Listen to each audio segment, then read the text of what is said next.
اعوذ باللہ من الشیطان الرجیم بسم اللہ الرحمن الرحیم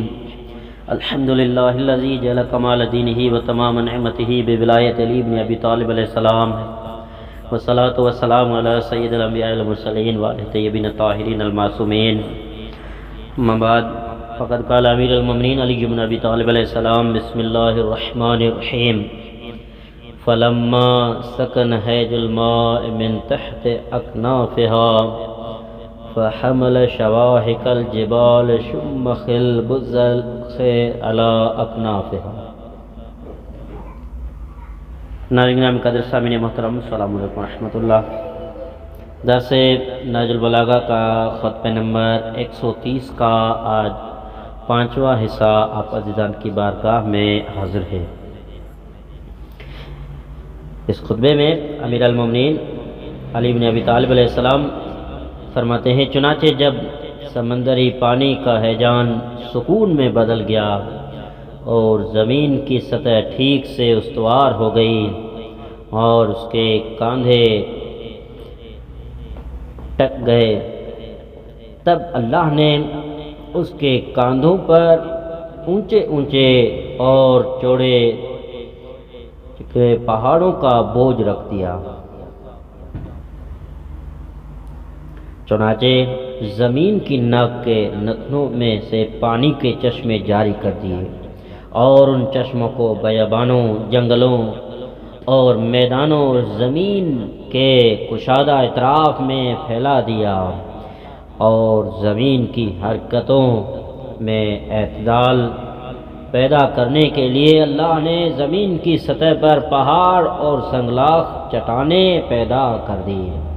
اور بلند چوٹیوں والی پہاڑوں کو مناسب مقامات پر قائم کیا۔ چنانچہ زمین کو ساکن رکھنے کے لیے پہاڑوں کی جڑیں میدانوں کو چیرتی ہوئی زمین کے نچلے تہ تک پہنچ گئی اور جڑیں پانی میں سے مسافت طے کرتی ہوئی پانی کے سوتوں تک جا پہنچی اور زمینوں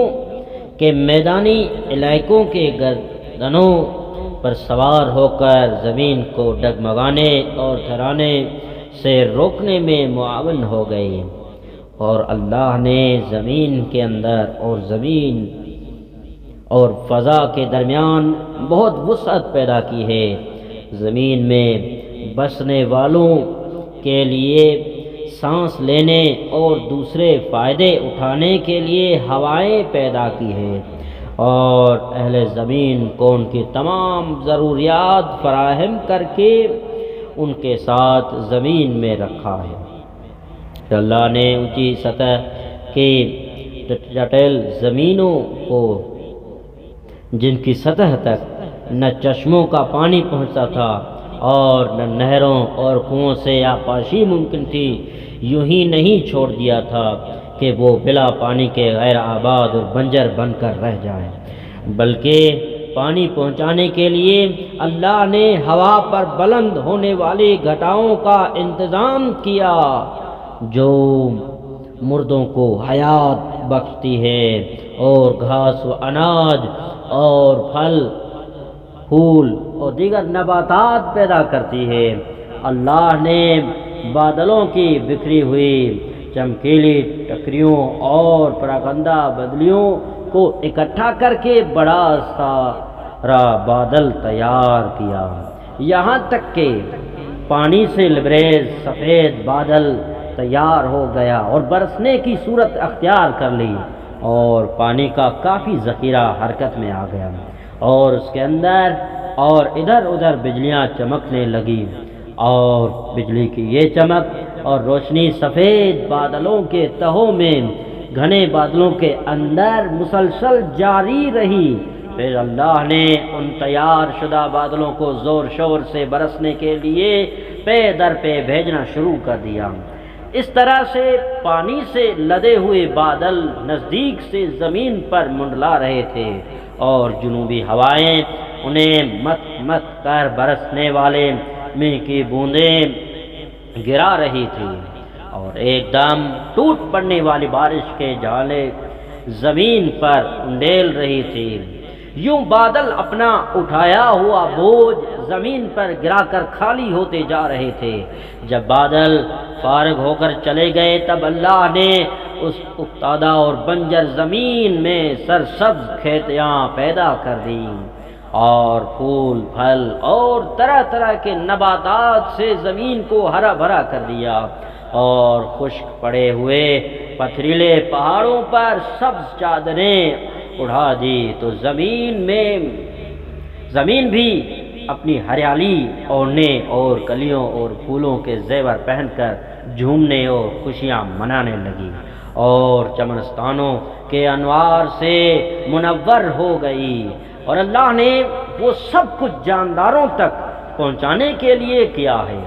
اور چوپاؤں کے لیے رزق قرار دیا ہے، اور اس نے زمین کے کناروں تک تمام سمتوں میں کشادہ راستے بنائے ہیں، اور شاہراہوں پر چلنے والوں کے لیے روشنی کے مینار قائم کر دیے ہیں۔ چنانچہ جب اللہ نے زمین کو گہوارہ بنا دیا اور اس کے متعلق احکام بھی نافذ کر دیے، تب اللہ نے آدم علیہ السلام کو بزرگی عطا کی اور انہیں ساری مخلوقات سے افضل و برتر ٹھہرا دیا، اور انہیں اپنی مخصوص صفات والی پہلی مخلوق قرار دیا، اور انہیں اپنی جنت میں بسا دیا، اور جنت میں آدم علیہ السلام کے لیے کھانے پینے کا سامان فراوانی کے ساتھ مہیا کر دیا تھا، اور اس کے سامنے وہ اشارات پیش کر دیے تھے جس سلسلے میں اسے ممانعت کرنا مقصود تھی، اور اسے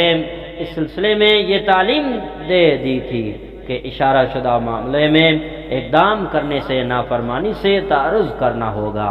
اور یہ کہ تمہاری منزلت بھی خطرے میں پڑ سکتی ہے۔ چنانچہ جناب آدم علیہ السلام نے اسی منع کی جانے والی بات میں اقدام کیا تاکہ اس کا وہ مقصد حاصل ہو جائے جو پہلے سے علم خداوندی میں تھا، اور اس علم سے مطابقت کر سکے۔ چنانچہ اللہ نے توبہ کے بعد آدم علیہ السلام کو زمین پر اتار دیا تاکہ وہ اللہ کی زمین کو اپنی نسل سے آباد کرے اور اللہ کے بندوں پر اللہ کی حجت قائم کر سکے۔ اور جب اللہ نے آدم علیہ السلام کو اپنے قبضے میں لے لیا تو اس کی وفات کے بعد بھی اللہ نے نوع انسان کو ان چیزوں سے محروم نہیں رکھا تھا جن سے آدم علیہ السلام کے بعد والے لوگوں پر اللہ کی ربوبیت کا ثبوت فراہم ہوتا ہے، اور جن سے لوگوں کے اور اللہ کے درمیان معرفت خداوندی واضح ہوتی ہے۔ بلکہ اللہ نے تو یکی بعد دیگرے ہر دور میں اپنے برگزیدہ نبیوں کی زبان سے تعلیمات و ہدایت اور اللہ کے معاہدات کو برقرار رکھا ہے، اور تعلیمات خداوندی کے امانت داروں کے ذریعے سے ہر آنے والی صدی میں اپنی رسالت کو برابر جاری رکھا ہے، جو آخرکار ہمارے نبی صلی اللہ علیہ وآلہ وسلم پر تمام ہو گئی اور اللہ کی حجت اپنے انتہا تک پہنچ گئی، اور اس کی طرف سے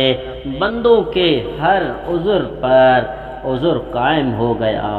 اور ان کے لیے تمام تنبیہات کا باندھ دیا گیا، اور اللہ نے روز اول ہی سے تمام مخلوقات کی ہر ضرورت فراہم کرنا مقدر کر دیا تھا، اور فراہمی میں کمی و زیادتی بھی مقدر کر دی تھی، اور سامان حیات کی تقسیم کو تنگی و فراخی کی شکلوں میں رکھا، اور اس تقسیم کو بھی عدل و تناسب کا پابند رکھا تھا تاکہ لوگوں کو الگ الگ مواقع دیے جائیں جو اس فراہمی میں آسانیاں اور سہولتوں کا ارادہ رکھتے ہوئے جو اس میں کثرت اور تنگی کو مد نظر رکھیں، تاکہ فراہمی کے اس مقدر شدہ طریقے سے یہ پتہ بھی چلتا رہے کہ اس میں غنی ہو جانے والے لوگوں اور فقیر بن جانے والے لوگوں کے شکر کرنے اور صبر کرنے کا کیا حال ہے۔ اور اللہ نے تقسیم رزق میں فراوانی کے پیچھے تعاقب کے لیے تنگ دستی کی مصیبت کی بھی